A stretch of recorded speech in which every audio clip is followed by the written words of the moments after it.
प्रमद बर' दैदेननाय UPPL दोलोनि गेदेर खहा। 8 नं दतमा बियाबाव बिपिएफ दोलोनि बिजाथिनि अनगायै गुबुन दोलोआ देरहानो हाया। फैबाय थागोन समाव जोङो दतमा समष्टि हिसाबै निश्चय जों देरहागोनखौ जोङो रोखा होननानै जों बुंनो हायो। प्रमद बर' दैदेननाय इउपिपिएल दोलोखौ नागारना फिन बिपिएफ दोलोआव जयनिं। प्रमद बर' दैदेननाय इउपिपिएल सरकारखौ नागारना सा 20निख्रुइ बांसिन सोद्रोमाफोरा बिपिएफ दोलोआव हाबफैयो।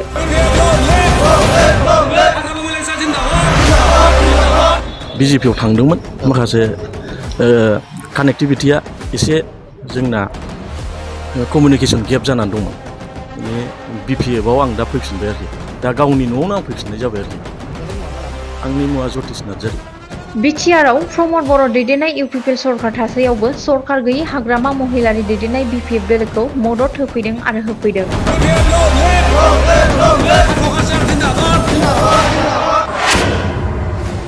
थारैनो प्रमद बर' दैदेननाय इउपिपिएल दोलोआ रायजोनि खामानि मावनायाव फेलें जादों नामा?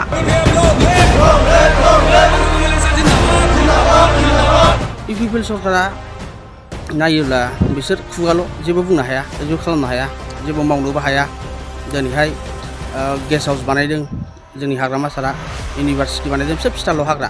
8 नं दतमा बियाबनि सेरफांगुरि प्राइमारियाव इउपिपिएल आरो बिजेपि हान्जानि मावथि आरो सोद्रोमाफोरा हाग्रामा महिलारि दैदेननाय बिपिएफ दोलोनि आसार खान्थिखौ मोजां मोननानै सा 20निख्रुइ बांसिन मावथि आरो सोद्रोमाफोरा बिपिएफ दोलोआव हाबफैयो।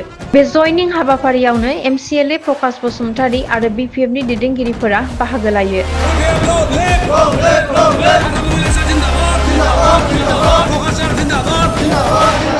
आंनि नामा जाहैबाय गिरिराज मुसाहारि, ओमफ्राय आंनि गामिया जाबाय देबोरगाव दलपारा। आं सेरफांगुरिनि मानसि। आं इउपिपिएलआव दंमोन। इउपिपिएलनि आं बिराद माने एक्टिभ सासे वार्कारमोन आरो ओरैनो आं ससियेल माबाखा ससियेल वार्कारखा, समाज सिबियारि। बे सिनेमा हलखौल' बानायदों सेरफांगुरियावहाय, बाखिथ' नुवाखै। गासिबो जेसेबां मावदों मडेल हस्पिटाल लाबोनाय बे हाग्रामा सार, दिनैहाय बिबा भवन बानायनाय हाग्रामा सार, दिनैहाय लामा दालां बानायनाय गासिबो हाग्रामा सार। बे प्रमद बर'आ एकमात्र आं नुनायाव दिनैसिम इउपिपिएलआव थानायसिमाव आरो दिनै बे सिनेमा हलखौ बानायदों, बाखि जेबो बानायाखै। आरो सिनेमा हलआ बेसेबां आं बेखौ बुंनो थांला। दिनैहाय सिनेमा हल नायनो मोनसिगोन, बयबो नायनायाव फैदो। इउपिपिएल सरकारा नायोब्ला बिसोर खुगाल' जेबो बुंनो हाया, जेबो खालामनो हाया, जेबो मावनोबो हाया। दिनैहाय गेस्ट हाउस बानायदों जोंनि हाग्रामा सारा, इउनिभार्सिटि बानायदों, फिसा फिसाल' हाग्रा। दिनैहाय मेडिकेल कलेज बानायदों हाग्रामा सारा, फिसाल' हाग्रा। दिनैहाय जिखुनु लामाखौ बानायदों, दालां बानायदों, बबेबा गिदिर गिदिर दालां बानायदों, गासैबो फिसाल' हाहैदों। खिन्थु आं नुवाखै, ओंखायनो आं दहायनो बुंखादों जे मोनसे खोथाखौ, बिसोर जोंनि ओनसोलावहाय मोनसेल' बुस्थु बानायनो हादों, सिनेमा हलखौल' बानायनो हादों आरो बेखौल' आं नुदों, बाखि आं जेबो नुवाखिसै। दिनै बे सेरफांगुरि ओनसोलाव जों मोनसे प्रग्राम लादोंमोन। दा बेवहाय बिजेपि आरो इउपिपिएलनि गोबां सापर्टारफ्रा जोंनि बिपिएफ राजनिथि दोलोआव दिनै जगदान जाफैदों। बिथांमोनखौ आङो गोरबोजों बरायदों दतमा ब्लक बिपिएफनि जानानै, आरो लोगोसेयै बिपिएफ राजनिथि दोलो जानानै बिसोरखौ आङो आंनि गोरबोजों बिथांमोनखौ बरायदों। आरो बिथांमोननि सहाय सुजुगिथाजों निस्सय बिपिएफ राजनिथि दोलोआ जेरैबायदि सक्तिशालि जानानै दंखायोमोन, बेनिफ्राय हयथ' बांसिनै सक्तिशालि जागोन होननानै आं आसा खालामदों। आरो आं आसा खालामदों बिथांमोना जोंनि दोलोनि जे निर्देशना निस्सय बिथांमोना निष्ठा सहकारै बिथांमोना पालन खालामगोन, आं बेखौ मिजिंथिदों। आरो फैबाय थागोन समाव जोङो दतमा समष्टि हिसाबै निस्सय जों देरहागोनखौ जोङो रोखा होननानै जों बुंनो हायो। थ' जोङो बाहाय बिभिन्न जाथि जनगोष्ठीनि मानसिफ्रा थांनाय 2005निफ्रायनो बिपिएफ राजनिथि दोलोनि जे निति, जे आदर्श, बेखौ जोङो बयखौबो गोबानानै लानायखौ जों नुनो मोन्दों। आरो फैबाय थागोन समावबो निस्सय बे ओनसोलनि रायजो राजा बिभिन्न जाथि जनगोष्ठीनि मानसिफ्रा बिपिएफ राजनिथि दोलोखौ सहाय खालामनानै देरहासार खालामगोना बे 100% रोखा।